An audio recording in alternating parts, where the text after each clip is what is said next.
Alors nous bénissons le Seigneur, chers amis, de la dévotion, la grâce victorieuse.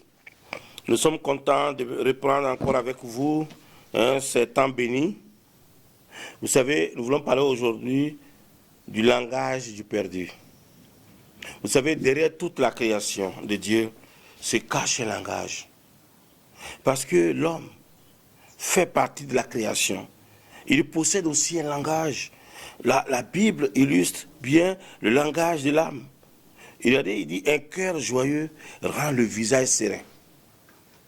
Proverbe 15, verset 13. Et il dit, pourquoi t'as battu mon âme? Dans Psaume 42, verset 11. Notre chère âme dispose donc de son propre langage. Vous savez, le perdu communique également un langage que nous devons comprendre si nous voulons partager efficacement Christ avec eux. Donc toutefois, mes amis, cela ne signifie pas de faire des compromis. Il faut plutôt les aborder à leur niveau. Jésus-Christ a appliqué ce principe avec la femme au puits et avec Nicodème. Ces derniers s'identifiaient à un salut psychique plutôt que spirituel. Et Nicodème parlait de retourner dans l'utérus de sa mère. Et la femme parlait de retirer l'eau du puits. Jésus les a aidés à amener leur concept temporaire vers celui du spirituel et en investissant dans leur vie avec la créativité. Donc les gens viendront, ils auront un langage négatif, ils auront un langage de perdu, ils auront leurs propres mots, ils auront des phrases issues de la souffrance de leur âme, exprimant la douleur intérieure.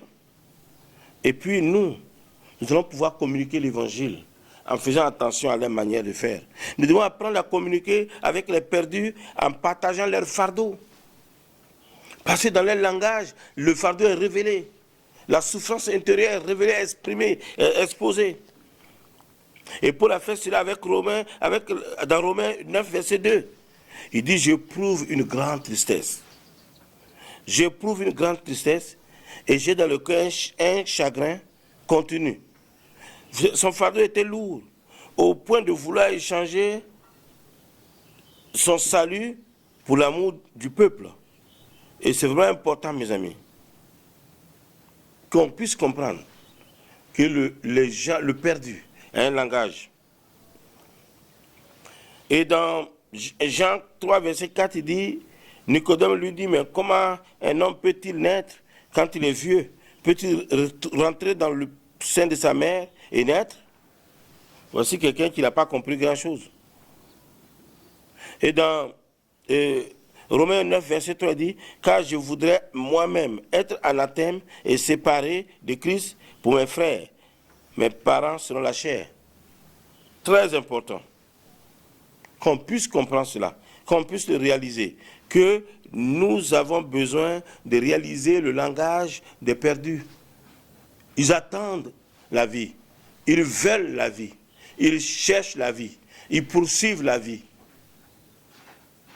Ils ont besoin de la vie et il nous faut vraiment savoir ce qu'on fait. Mes amis, c'est important. C'est important qu'on puisse vraiment regarder à Dieu. Donc ici, si le perdu a un langage, les croyants aussi ont un langage. Est-ce que nous cherchons Dieu véritablement? Est-ce que nous parlons la parole de Dieu véritablement? Est-ce que nous exprimons vraiment le cœur de Dieu?